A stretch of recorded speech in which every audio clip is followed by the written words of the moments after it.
Eu sou a professora Alicia e essa é a disciplina Fundamentos Históricos e Filosóficos da Educação. Agora nós vamos abordar o último tópico, que é Limites e Possibilidades da Educação Brasileira Contemporânea. Ao analisarmos as políticas públicas educacionais implementadas no século XX e no século XXI, a gente assiste uma forte presença dos setores empresariais e de agências internacionais moldando o currículo, mudando a estrutura e o funcionamento da escola. Se a gente assiste tudo isso, como que fica as possibilidades da escola meio a tantos percalços, a tantas dificuldades que são impostas por esse sistema? Então, é possível fazer algo diferente? Eu trouxe aqui para vocês um vídeo de uma escola pública de São Paulo, localizada em Cotia. É uma escola municipal de ensino fundamental chamada Desembargador Amorim Lima. Vamos assistir como que essa escola procurou romper com um modelo educacional e trazer uma nova forma de aprender e ensinar para os estudantes.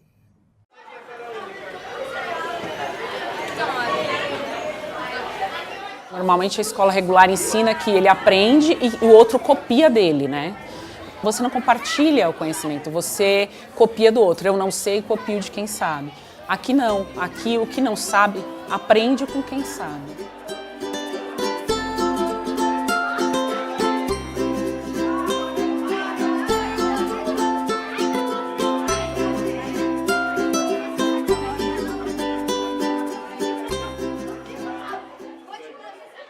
Primeiro, a comunidade me pediu para que eu apresentasse para esse grupo, que fazia parte do conselho de escola, quais eram as leis que regiam a escola municipal. Então, acho que o exercício da comunidade foi pensar os problemas e depois começar a inventar soluções. Foi quando a gente conheceu a experiência da Escola da Ponte de Portugal e se encanta com aquela possibilidade e pensa que a gente pode se inspirar naquela experiência, né? O que nos nutriu foi a ideia de sonhar com uma outra possibilidade de escola. O Salão de Pesquisa é um lugar importante nesse projeto. Ali se encontram vários professores de várias áreas e ele pode tirar dúvida. O professor não fica numa estrutura de sala de aula, né, falando e os alunos como ouvintes. Por exemplo, neste salão do ciclo intermediário, tem alunos de terceiro, quarto e quinto ano que compõem pequenos grupos. Então, esses grupos, eles se ajudam, cada estudante tem um roteiro, eles podem escolher, no caderno de roteiros, eles podem escolher qual roteiro eles querem começar a fazer e eles se ajudam. A ideia é essa, assim, né? Eles estão habituados também com uma escola em que o primeiro ano trabalha sozinho, o segundo, e todos os anos tem o seu trabalho com um professor e agora eles compartilham todos esses momentos com crianças de diferentes idades. Leva para um lugar, leva para reciclar, leva para transformar em objetos que eu vou usar. A gente tem uma parceria com a Fundação Telefônica. Acho que isso foi fundamental para o desenvolvimento. Esses últimos 3 anos, eu penso que isso foi importantíssimo para a escola. Foi daí que surgiu a proposta de ser criada uma plataforma específica para que atendesse o projeto da escola. A plataforma foi criada, acho que ano passado, para a gente se organizar mais em questão aos roteiros e plano de estudos, que é o que a gente vai fazer no dia a dia, a gente se planeja e coloca nesse plano de estudos. Se você não estudar, você não vai bem na prova. Aqui não existe a prova. Então eles têm assim essa relação mesmo que a gente vai inserindo nele um gosto pelo conhecimento. A gente tem uma escola que tem muito mais sentido, que faz mais sentido para os educadores, faz mais sentido para as crianças. Eu acho que as crianças hoje têm clareza do processo que elas passam aqui dentro. O quanto que as crianças aprendem e não aprendem de um jeito só. Os tempos são muito diferentes e a gente tem que respeitar esses tempos. Quando eles saem da escola, eles se sentem muito mais à vontade para dizer o que eles acreditam. A gente visa formar alunos mais críticos, mais donos de si, mais solidários, porque Não é o aluno com o seu conhecimento, é o aluno no grupo, que faz parte do salão, que faz parte da escola, que faz parte da sociedade. Então as diferenças para eles, que para muitos são diferenças, para eles não existe essa diferença, somos todos iguais, cada um da sua forma. Os nossos estudantes, eles saem e eles entram em grupos de discussões, eles se envolvem em trabalhos coletivamente.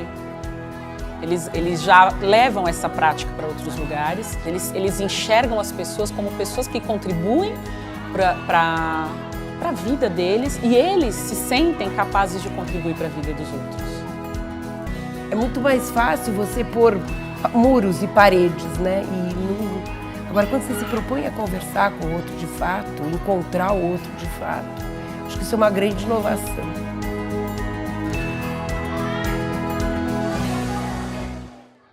Ao assistir o vídeo, a gente consegue perceber que o caminho que os educadores dessa escola escolheram percorrer é um caminho que se dá através de projetos e de superação do currículo. Aquele currículo que é dividido em séries, em faixa etária, em disciplinas, ele é superado e quem vai falar o que quer aprender é o próprio aluno. Aqui nós estamos dizendo um fundamento dos manifestos dos pioneiros da educação, que é o aluno como o centro do processo ensino-aprendizagem, o aluno como protagonista. Na Escola Amor e Lima, assim como em outras iniciativas de escolas inovadoras, nós percebemos os alunos, através das suas manifestações de interesse, dos seus significados, da sua realidade, procura entender essa realidade e o professor ele vai orientar esses estudos. O aluno ele é um pesquisador também, assim como o professor. Essa proposta ela é bem desafiadora, mas ela traz ótimos resultados. Você vê as crianças no vídeo interagindo, estudando, se socializando, com uma leitura de mundo. Elas conseguem reproduzir e falar sobre o seu próprio processo ensino-aprendizagem. Então, acho que essa é uma possibilidade que vale a pena você se debruçar na sua prática docente. Essas propostas inovadoras, elas são inspiradas pelos ideais escola novistas, elas trazem um pouco dos ideais do Manifesto dos Pioneiros da Educação, elas também trazem um pouco de elementos da pedagogia construtivista, ela molda o ensino e o currículo através de cálculos e textos que têm finalidades concretas. Ela traz um aspecto da ludicidade, que é muito importante para o processo ensino-aprendizagem, para que a criança se reconheça, para que a criança crie também um afeto, uma afetividade com o educador e possa, então, a partir da experiência, promover a sua aprendizagem. Quando a gente fala de trazer a ludicidade, a brincadeira, diferentes linguagens para o processo de ensino-aprendizagem, a gente não está trazendo ideias novas que surgiram agora no século XXI. São ideias que estão presentes desde a educação com o padre Anchieta. Então, por que é tão difícil a gente realmente exercitar essas concepções educacionais no nosso dia a dia na escola? A gente viu ao longo das unidades que o processo histórico do Brasil, assim como também mundial, ele é feito de avanços e retrocessos. E as políticas públicas, elas são definidas e hoje, principalmente, elas estão sendo definidas pelos setores empresariais, por uma visão neoliberal e por agências internacionais que ditam e prescrevem como que eles querem que esse aluno seja formado. Esse aluno, ele é um aluno que mais tarde servirá ao mercado de trabalho. Então, que tipo de trabalhador nós estamos formando para esses setores da sociedade? Isso vai completamente de encontro, se choca com os interesses da concepção filosófica educacional, que ela foi amplamente discutida pelos escolanovistas, pelo Manifesto dos Pioneiros da Educação, pelo próprio Paulo Freire, que fala sobre uma educação para emancipar, uma educação para transformar.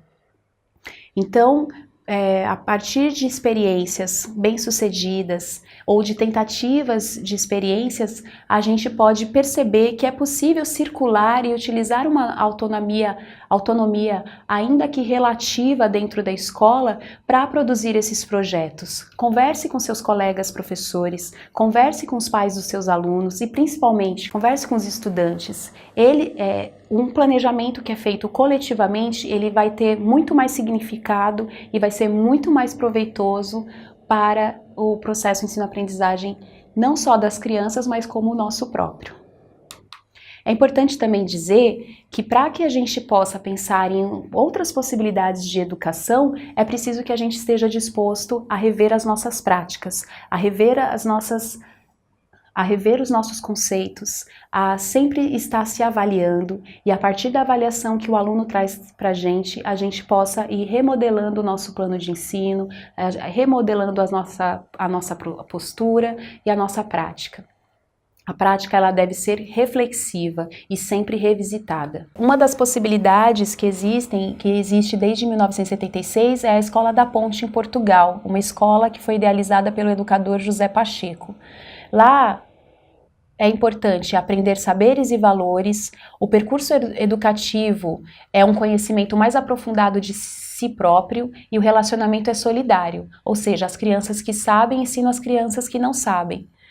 A organização curricular ela é realizada a partir de interesses comuns e essa organização curricular ela é realizada através de projetos de pesquisa, um método bem parecido com o que a gente viu na Escola Amorim Lima. Nesse tópico, nós procuramos demonstrar que se existem limites para a educação no país, esses limites que são impostos pelos setores mais conservadores, pelos setores empresariais, pelas políticas educacionais ditadas pelo Banco Mundial, existem possibilidades, e essas possibilidades elas estão acontecendo e elas conversam bastante com os ideais escola-novistas, com os ideais construtivistas e com as propostas de Paulo Freire. Então espero que essas iniciativas tenham te incentivado a procurar novas formas de fazer educação. Obrigada e a gente se vê na próxima unidade.